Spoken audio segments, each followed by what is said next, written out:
Friends, welcome to our channel. Latest ఎపిసోడ్లో ఏం జరగబోతుందో ముందుగానే తెలుసుకుందాం. ఫ్రెండ్స్, డైలీ సీరియల్ నోటిఫికేషన్ కోసం ఛానల్ని సబ్స్క్రైబ్ చేసుకోండి ఫ్రెండ్స్. అండ్ పక్కనే ఉన్న బెల్ ఐకాన్ని క్లిక్ చేసి ఆల్ ఆప్షన్ని సెలెక్ట్ చేసేయండి. ఇక సత్య, ఎందుకమ్మా పెళ్ళైపోయినంత మాత్రాన నేను పరాయిదాన్ని అయిపోతానా? చెప్పండి, అసలు ఎందుకని మీరు ఇంటిని అమ్మాలనుకుంటున్నారు అని చెప్పేసి సత్య అడగంగానే, అమ్మ సత్య, నువ్వు పరాయిదానివి ఎలా అవుతావమ్మా? మీ నాన్నగారు నీ కాపురం కోసమే ఈ ఇంటిని అమ్ముదామనుకుంటున్నారు. ఆ కాళీగాడు నిన్ను కిడ్నాప్ చేశాడు కదా, ఒకరోజు రాత్రంతా నిన్ను వాడు బంధించాడు కదా, ఆ వీడియోలన్నీ వాడి దగ్గర ఉన్నాయంట. లేకపోతే వాటిని అన్ని నెట్లలో రిలీజ్ చేస్తాను అని భయపెడుతున్నాడు. అందుకోసమే మీ నాన్నగారు ఇంటిని సైతం అమ్మటానికి ఆలోచించటం లేదు అని అనగానే, అయ్యో అమ్మ, అసలు ఆ కాళీగాడు నన్ను కిడ్నాప్ చేయడం ఏంటి నాన్న? వాడికి ఒక్క పైసా కూడా ఇవ్వటానికే వీల్లేదు అని అనగానే, ఏం మాట్లాడుతున్నావమ్మా సత్య అని అనగానే, అయ్యో, నన్ను కిడ్నాప్ చేసింది కాళీ కాదు నాన్న, నన్ను కిడ్నాప్ చేసింది క్రిష్ అని అంటూ ఉంటే, భ్రమపడుతున్నావమ్మా. అల్లుడు గారు నిన్ను కిడ్నాప్ చేస్తే నిన్ను ఇంత ప్రేమగా నీ కళ్ళల్లో కళ్ళు పెట్టి చూసే ధైర్యం కూడా అతనికి ఉండదు. ఇదంతా కూడా కాళీగాడు వేసిన డ్రామా. నువ్వు చెప్తున్నావే వాడి చేతి మీద సత్య అనే టాటూ ఉందని, నువ్వు అల్లుడు గారికి దగ్గర కాకూడదు, అదే వాడి టార్గెట్. అందుకని ఆ కాళీగాడే నీ వాడు కావాలని ఒంటి మీద సత్య అనే ఒకటి వేయించుకొని నీకు గదిలోకి ప్లేట్ని విసిరినట్టు చేశాడు. అసలు అల్లుడు గారు అయితే నీకు కనిపించే వాళ్ళు కదా, ఇదంతా కూడా కాళీగాడు ఆడుతున్న నాటకం అని అనగానే, అయ్యో, ఆడు ఎంత నాటకాలు ఆడుతున్నా కూడా నేను ఒకసారి ఈ విషయాన్ని క్రిష్కి ఫోన్ చేసి అడుగుతాను.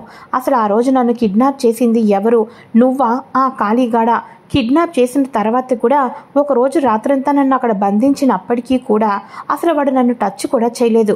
కావాలని డ్రెస్ని చించేసేసి నా జీవితం నాశనం అయిపోయినట్టు నటించాడు అని అనగానే, పిచ్చిదానా, అల్లుడు గారు అయితే ఎందుకే నీ మీద అంత ప్రేమ ఉన్న వాళ్ళు ఇలా చేస్తారు? ఇంకా ఈ విషయాన్ని అల్లుడు గారికి ఫోన్ చేస్తాను అంటున్నావు. చూడమ్మా సత్య, అల్లుడు గారు మంచి వాళ్ళే అవ్వచ్చు, కానీ ఒక్కొక్క పరిస్థితులు, చిన్న చిన్న సిచ్యువేషన్స్ ద్వారా ఎలాంటి మగాడికైనా మనసులో బాధ ఏర్పడితే అసలు మనం తీయలేము. ఇప్పుడు నువ్వు రాత్రంతా కూడా ఆ క్రిష్ గారి దగ్గర ఉన్నావని తెలిస్తే అల్లుడు గారి మనసు చాలా బాధపడుతుంది అని చెప్పేసేసి ఇక వెంటనే తన తల్లి చెప్పంగానే, అప్పుడు ఆ మాటలన్నీ విన్న తర్వాత క్రిష్ ప్రేమను గుర్తు తెచ్చుకొని కాళీగాడే కిడ్నాప్ చేసి ఉంటాడు అయితే అని చెప్పేసేసి సత్య అనుకుంటూ ఉంటుంది. అయితే ఇక ఇదిలా ఉండగా విశ్వనాథం, అమ్మ సత్య, ఈ ప్రాబ్లంని నువ్వు ఎట్టి పరిస్థితుల్లో అల్లుడు గారికి మాత్రం చెప్పకూడదు, నా మీద ఒట్టే అమ్మా అని చెప్పేసి చేతిని తీసుకొని ఒట్టేసుకుంటాడు. ఇక నాన్న, అదేంటి నాన్న అని అనగానే, అవునమ్మా సత్య, ఇక అల్లుడు గారిని ఇబ్బంది పెట్టద్దమ్మా అని చెప్పేసి అంటూ ఉంటే, కానీ నాన్న, వాడి దగ్గర ఎటువంటి వీడియో లేదు నాన్న, కావాలని వాడు మిమ్మల్ని భయపెడుతున్నాడు, వాడు ఇంకా ఏవో చేస్తున్నాడు, దయచేసి వాడికి డబ్బు మాత్రం ఇవ్వకండి, ఇచ్చే ముందు కానీ ఇక మీరు ముందుకు వెళ్ళాలనుకున్నప్పుడు మాత్రం నాకు ఫోన్ చేయండి అని చెప్పేసేసి సత్య అక్కడి నుంచి వెళ్ళిపోతుంది. ఇక సత్య ఇంటికి వెళ్ళంగానే రేణుక ఒంటరిగా కూర్చొని బాధపడుతూ ఉంటుంది. అక్క ఏంటక్క వచ్చి ఇంతసేపు అయింది, నేను అక్క అని పిలిచి ఇప్పటికి నేను 3 సార్లు పిలిచాను, అంత పరధ్యానంగా ఉన్నావు, అసలు ఏమైందక్క అని చెప్పేసి అనగానే, సత్య, నిజంగానే ఆ మూర్ఖుడు నా బిడ్డను చంపాలని ఇంకా ప్లాన్ చేస్తున్నాడు సత్య అని అనగానే, ఏమైందక్క, ఇప్పుడు నువ్వు క్షేమంగానే ఉన్నావు కదూ అని అనగానే, నేను క్షేమంగానే ఉన్నాను సత్య, అసలు నువ్వు వెళ్ళిన తర్వాత ఏం జరిగిందంటే అని చెప్పేసి రేణుక పైకి వెళ్ళి కాఫీ ఇద్దామనుకునే లోపల మహాదేవయ్య వద్దు అని వాళ్ళ ఆవిడ్ని పంపించటం, ఆ ఉలవలు మినుములు వాటి మీద కాలు జారిపోయి వాళ్ళ అమ్మాయి కింద పడటం, ఇక ఆ రుద్రాగాడు తన భార్యకి నడుం విరగొట్టి అబార్షన్ అయ్యేటట్టు ప్లాన్ చేస్తే తన తల్లికే నడుం విరగడం, ఇదంతా కూడా చెప్పటంతో బావగారు ఇంకా మారలేదనమాట. అక్క, బావగారు ఎంత ఎమోషనల్గా నిన్ను దెబ్బ కొట్టినా నువ్వు చాలా జాగ్రత్తగా ఉండాలి. ఈసారి నువ్వు బిడ్డను దక్కించుకోవాలి అంటే ఏ క్షణం కూడా బావగారిని నువ్వు అస్సలు నమ్మకూడదు, చాలా జాగ్రత్తగా ఉండక్క. అయినా నేను పని మీద బయటకు వెళ్ళాను, ఇక నుంచి నిన్ను కంటికి రెప్పలా చూసుకుంటాను అని చెప్పేసి ఇక మన సత్య అయితే మన రేణుకకు చెప్పంగానే, రేణుక, నువ్వు నాకు దేవుడిచ్చిన చెల్లెల్లాగా ఈ ఇంటికి వచ్చావు సత్య అని చెప్పేసేసి కన్నీళ్ళు పెట్టుకుంటూ ఉంటుంది. సరే నువ్వు వెళ్ళి రెస్ట్ తీసుకో, నేను వెళ్ళి నేను నీకోసం ఫ్రూట్ జ్యూస్ తీసుకొని వస్తాను అని చెప్పేసేసి ఇక సత్య వంటగదిలోకి అయితే వెళ్తుంది. రేణుకకు ఫ్రూట్ జ్యూస్ ఇచ్చేసేసి వాళ్ళ అత్త దగ్గరకు కూడా వెళ్ళి, అయ్యో అత్తయ్య దెబ్బ తగిలిందంట కదా, ఇప్పుడు పర్వాలేదా, డాక్టర్స్ని పిలిపించారా అని అనగానే, పర్వాలే, నువ్వుంటే నాకు ఈ దెబ్బే తాకేది కాదు, జర పుట్టింటికి వెళ్ళొస్తానని వెళ్ళినావు, చూడు నా అత్త నడుమిరిగింది అని అనగానే, నేను ఇంపార్టెంట్ పని మీదే వెళ్ళాను అత్తయ్య, కావాలని వెళ్ళలేదు, ముందు ఈ జ్యూస్ తాగండి అని చెప్పేసేసి ఇక జ్యూస్ అయితే ఇస్తుంది. ఆ తర్వాత డాక్టర్ ఇచ్చిన ఈ పెయిన్ బాంబ్ కనుక వేస్తే తప్పకుండా మీ నడుము నొప్పి తగ్గుతుంది, ముందు జ్యూస్ తాగండి, ఆ గ్లాస్ ఇటు ఇవ్వండి అని చెప్పేసేసి తానే పెయిన్ బాంబ్ వేసి వాళ్ళ అత్తను పడుకోమని చెప్తుంది. అయితే సత్య ఇంటికి వచ్చినప్పటి నుంచి తోటి కొడలకు జ్యూస్ ఇవ్వటం, అత్తయ్యకి నడుంకి మద్దన చేయటం ఇదంతా కూడా మహాదేవయ్య చూస్తాడు. ఏమో అనుకున్నాను, చదువుకున్న అమ్మాయి కదా అనుకున్నాను, కానీ సిన్నోడికి తగ్గ పెళ్ళామే వచ్చింది అని చెప్పేసి మహాదేవయ్య హ్యాపీగా ఫీల్ అయిపోతూ ఉంటాడు. ఇక మార్నింగ్ అవుతుంది. మార్నింగ్ అవ్వగానే సత్య క్రిష్కి కాఫీ తీసుకుని ఇస్తుంది.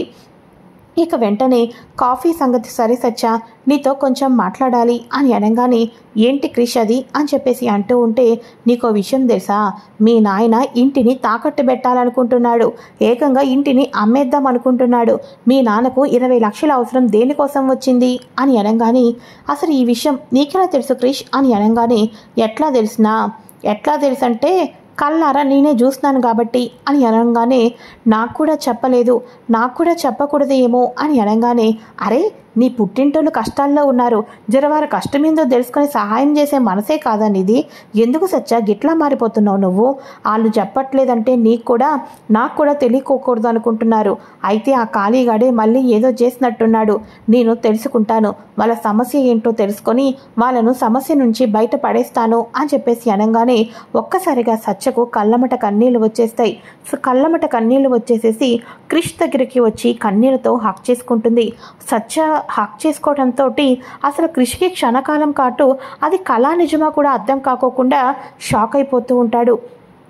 ఎందుకు క్రిష్, ఎందుకు నన్ను ప్రేమించావు, ఇప్పుడు నా వాళ్ళను కూడా నీ వాళ్ళగా వాళ్ళ మీద ఈగ కూడా పడనివ్వకుండా కాపాడుతున్నావు, ఎందుకు క్రిష్, నేనంటే నీకు ఇంత ప్రేమ అని చెప్పేసి అనగానే ఒక్కసారిగా క్రిష్ ఆశ్చర్యపోతూ ఉంటాడు.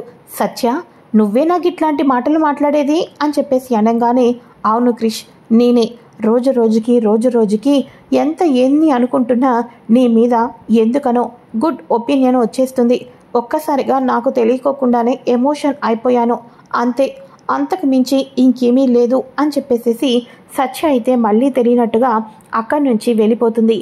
ఇక క్రిష్ అబ్బబ్బబ్బబ్బబ్బబ్బా, సత్య మాట్లాడుతుంటుంటేనే, నన్ను ప్రేమిస్తుందని తెలుస్తుంటేనే నేను తట్టుకోలేకపోతున్నాను, రేపన్న రోజు 2 మంచాలని ఒకటి చేసేసేసి మా వదినలెక్కే సత్య కూడా కడుపుతో ఉంటే, నేను కూడా తండ్రి అవుతుంటుంటే, అబ్బబ్బబ్బబ్బా కలలే ఎంత ఆనందంగా ఉన్నాయో, గసవంటివి నిజాలైతే ఇంకేమైనా ఉందా, మస్తు దావత్ ఇవ్వడమే నా వాళ్ళందరికీ కూడా అని చెప్పేసేసి క్రిష్ అయితే బయటకైతే వెళ్తాడు.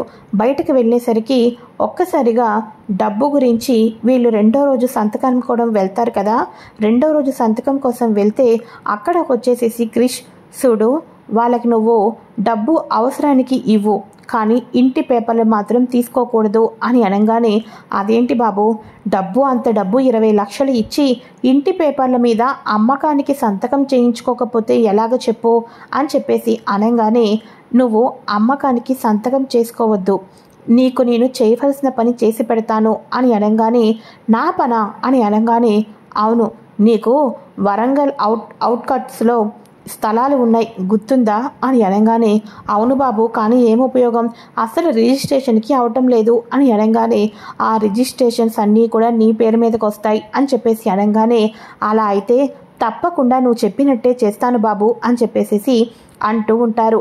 హర్ష అలానే విశ్వనాథం ఇంటి కోసం తాకట్టు పెట్టిన ఇంటిని అమ్మేద్దామని చెప్పేసేసి సంతకం పెట్టి డబ్బులు తీసుకుందాం అనేసరికి బ్రీఫ్ కేస్తో మనీ అయితే ఇస్తారు, కానీ మీరు ఏమీ సంతకం చేయొద్దు, ఏదో కష్టాల్లో ఉన్నారు కదా, మనం తర్వాత చూసుకుందాంలే అని చెప్పేసి సేట్జీ డబ్బు ఇచ్చి పంపించేయటంతో ముందు రోజేమో అసలు ఏకంగా ఇంటినే అమ్మేయమన్నాడు, ఇప్పుడు ఇంటి పేపర్ల మీద ఏ సంతకం చేయకోకుండానే డబ్బు ఇచ్చేస్తున్నాడు, వీడికి ఏమైనా పిచ్చా నాన్న అని అనగానే, లేదురా, ఈ విషయంలో అల్లుడు గారు జోక్యం చేసుకున్నారేమో అనిపిస్తుంది, అందుకోసమే నేను ఇలా భయపడుతున్నాను, అల్లుడు గారికి తెలిసి ఉంటుందేమో అని అనగానే, లేదు నాన్న, నువ్వు సత్య దగ్గర ఒట్టేయించుకున్నావు కదా, సత్య నీ మీద ఒట్టు వేసి బావగారితో ఎట్టి పరిస్థితుల్లోనూ నిజమనేదే చెప్పదు అని అనగానే, అవును, ఆ నమ్మకం నాకు కూడా ఉంది, పద మనం త్వరగా వెళ్దాం అని చెప్పేసేసి ఇక ఇద్దరు కూడా వెళ్తారు.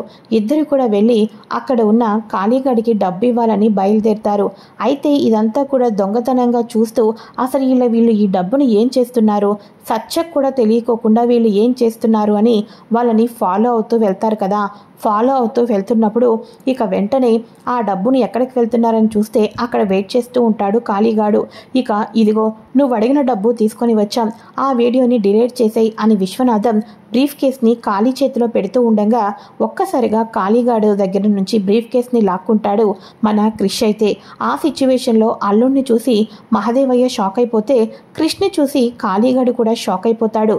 ఇక వెంటనే క్రిష్ కాళీగడికి ఆ చెంప ఈ చెంప పగల కొట్టి, ఏరా నీకింకా బుద్ధి రాలేదురా, నిన్ను ప్రాణాలతో వదిలిపెట్టేస్తున్నా, నీకు ఇంకా సిగ్గు రాలేదా, ఏంటి మావయ్య నువ్వు కూడా, ఏంది నీకు కష్టం వస్తే నాకు చెప్పమని నేను చెప్పలేదా, 20 లక్షలు ఎందుకు ఇస్తున్నారు, ఏం చేస్తున్నావు నువ్వు అని చెప్పేసి అడుగుతూ ఉంటాడు. ఇక కాళీగాడు, వాళ్ళు కాదురా, నువ్వు కూడా నాకు డబ్బు ఇస్తావు అని అనగానే, నేను నీకు డబ్బు ఇస్తానా, నేను నీ కాళ్ళు పట్టుకుంటానా, పగటి కలను ఏమైనా కంటున్నావా అని అనగానే ఇక వెంటనే క్రిష్కి, అల్లుడు గారు ఇది మాకు మధ్య ఉన్న సమస్య, దయచేసి ఇందులో ఇంటర్ఫియర్ అవ్వద్దు, మీరు వెళ్ళండి అల్లుడు గారు అని అనగానే, అవునులే అల్లుడికి తెలిస్తే బాధపడిపోతాడు కదా, అందుకోసమే మళ్ళీ కాపురం కూలిపోతుంది కదా, నీ జాగ్రత్తల్లో నువ్వున్నావు, కరెక్టేలే మావా అని చెప్పేసేసి కాళీగాడు కూడా అంటూ ఉండటంతో క్రిష్కి మెంటల్ లెగిసిపోతూ ఉంటుంది. అసలు ఏం జరుగుతుంది అని కాళీగాడిని ఆ చంప ఈ చంప పగల కొట్టడంతో ఇక వెంటనే అప్పుడు కాళీగాడి దగ్గర ఉన్న వీడియో గురించి మహాదేవయ్య చెప్పేస్తాడు. ఆ మాట విన్న తర్వాత కాళీ మీదకి ఇక మన మహంకాళిలాగా క్రిష్ అయితే వెళ్ళి వాడి ప్రాణాలు తీసేస్తానని చెప్పేసి వీడియోస్ మొత్తాన్ని డిలీట్ చేసేసి వాడి ఫోన్ అంతా పగల కొట్టేసేసి వాడిని చచ్చేదాకా కొడతాడు. చచ్చేదాకా కొట్టి వాడిని అక్కడి నుంచి బయటికి గెంటేయటంతో వాళ్ళ ఫ్రెండ్స్ అందరూ వచ్చి కాళ్ళు చేతులు విరగిపోయి సత్య మీద కాళ్ళు చేయి వేసి కావాలని అలా చేస్తున్న వాడికి చేతులు ఉండకూడదని చేతులు ఇరవై చేసేసి వాడిని జైలుకి ఇక పోలీస్ స్టేషన్కి అయితే పంపిద్దాం అనుకునే లోపల మళ్ళీ ఎందుకులే అని చెప్పేసేసి తన ఫ్రెండ్స్ రావటంతో వీడు సచ్చాడో బతికాడో హాస్పిటల్కి తీసుకుని వెళ్ళండి అని చెప్పేసి అంటారు. అయితే ఇక ఇది ఇలా ఉండగా ఇక ఇద్దరు కూడా ఇంటికి వెళ్ళిపోతారు. క్రిష్ ఇంటికైతే వస్తాడు. క్రిష్ ఇంటికి వచ్చిన తర్వాత సత్య ఒంటరిగా కూర్చొని ఉంటుంది. ఇక వెంటనే అప్పటికే వాళ్ళ అమ్మ నాన్న వాళ్ళు, అల్లుడి గారికి అంతా నిజం తెలిసిందమ్మా, డబ్బు ఏమీ తీసుకోలేదు, కాళీగడి భరతం పట్టించి వీడియోని డిలీట్ చేపించారు అని చెప్పేసి చెప్పంగానే అప్పసారిగా క్రిష్ లోపలికి వచ్చి, అరే సత్య, ఏమనుకుంటున్నావు సత్య, నువ్వు నా ప్రాణం సత్య, నా ప్రాణం, నా ప్రాణాతిగా నిన్ను ప్రేమించాను, అటువంటిది ఆ కాళీగాడు నిన్ను కిడ్నాప్ చేశాడని తెలిస్తే నేను అనుకుంటున్నావా, చూడు సత్య, ప్రేమంటే నిజాయితీ, ప్రేమంటే శారీరక సంబంధమే కాదు, నిజమైన ప్రేమ గుండెల్లో ఎప్పటికీ బందీ అయిపోతుంది. ఆ కాళీగాడు నిన్ను ఏమీ చేయలేదని నేను నమ్ముతున్నాను, కానీ వాడు నీ జీవితాన్ని వాడు నాశనం చేశాడని తెలిసినా కూడా నువ్వు నాకు ఎప్పటికీ దేవతవే సత్య, ఎప్పటికీ నువ్వు నా గుండెల్లోనే ఉంటావు సత్య అని చెప్పేసేసి ఇక క్రిష్ సత్యని కాళీగాడు ఒకవేళ రాత్రంతా తన రూమ్ దగ్గర ఉంచుకొని కిడ్నాప్ చేసి తన జీవితాన్ని అస్తవ్యస్తం చేసింది నిజమో అబద్ధమో నాకైతే తెలీదు, కాకపోతే నువ్వే నా భార్యవి, ఇప్పటికే కాదు నా మనసులో ఎప్పటికీ నువ్వే ఉంటావు సత్య, ఈ జన్మకి నువ్వే నా భార్యవి సత్య అన్న క్రిష్ మాటలకు, క్రిష్ స్వచ్ఛమైన ప్రేమకు, క్రిష్ యొక్క గొప్పతనానికి మన సత్య ప్రేమలో పడిపోతుంది. ఇక సంతోషంతో క్రిష్కి దగ్గరైపోతుంది. క్రిష్ సత్య ఇద్దరు కూడా ఒకరికి ఒకరు ఆనందంతో కలిసిమెలిసి బతుకుతారు. కానీ ఆ రోజు కాళీగాడు ఏమీ చెయ్యలేదని, కావాలని బెదిరించి నా పరువు పోగొట్టాలని ఇదంతా చేశాడని చెప్పడంతో ఇక మన క్రిష్కి సత్యకి మధ్య మంచి అండర్స్టాండింగ్ తోటి ఇద్దరు సంతోషంగా ఉంటారు. ఆ రోజు రాత్రికే కావాలని క్రిష్ 2 మంచాలని ఒకటి చేసి ఇంట్లో వాళ్ళకు తెలియకోకుండా పువ్వులు తెప్పించి బెడ్రూమ్ అంతా కూడా డెకరేషన్ చేపించి ఇద్దరికి ఫస్ట్ నైట్ అయితే ఏర్పాటు చేస్తారు. ఈ రకంగా సత్యకి క్రిష్కి ఫస్ట్ నైట్ అయితే జరిగిపోతుంది. కానీ ఈ రుద్రాగాడు బయటే తిరుగుతూ ఉంటాడు కదా, బయట ప్రపంచంలో ఉండటంతో కాళీగాడి చెంచాల ద్వారా రుద్రాగాడు ఈ నిజాన్నైతే తెలుసుకుంటాడు.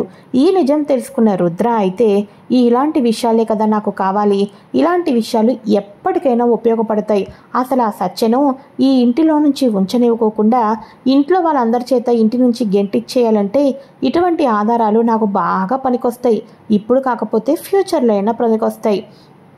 ఇక నా తమ్ముడు మంచి మోజు మీద ఉన్నాడు, రాత్రి కూడా బస్తాడు పువ్వులు తెప్పించాడు. వాడి హడావడి చూస్తూ ఉంటే త్వరలోనే సత్య తల్లి కాబోతుంది. కానీ ఈ నిజం నేను తెలుసుకున్నాను కాబట్టి నా తమ్ముడు మూలాన తల్లి అవుతున్నప్పటికీ కూడా ఆ కాళీంగాడి మూలానే తల్లి అవుతుంది అనే ఒక దుష్ప్రచారాన్ని నేను చేపిస్తాను. నేను అందరూ కూడా సత్య మీద అనుమానం పడేటట్టు సత్య కడుపులో ఉన్న బిడ్డకు తండ్రి నా తమ్ముడు కాదు ఆ కాళీగా అనేటట్టు చెయ్యేసి సత్య జీవితాన్ని అస్తవ్యస్తం చేయకపోతే నా పేరు రుద్రానే కాదు అని రుద్ర పగటి కలలైతే కంటూ ఉంటాడు. ఇది ఫ్రెండ్స్ లేటెస్ట్ ఎపిసోడ్. మరి నెక్స్ట్ ఎపిసోడ్లో ఏం జరగబోతుందో కూడా ముందుగా తెలుసుకోవాలి అనుకుంటే ఛానల్ని సబ్స్క్రైబ్ చేసుకొని పక్కనే ఉన్న బెల్ ఐకాన్ని క్లిక్ చేసి ఆల్ ఆప్షన్ని సెలెక్ట్ చేసేయండి. Thanks for watching friends. Bye.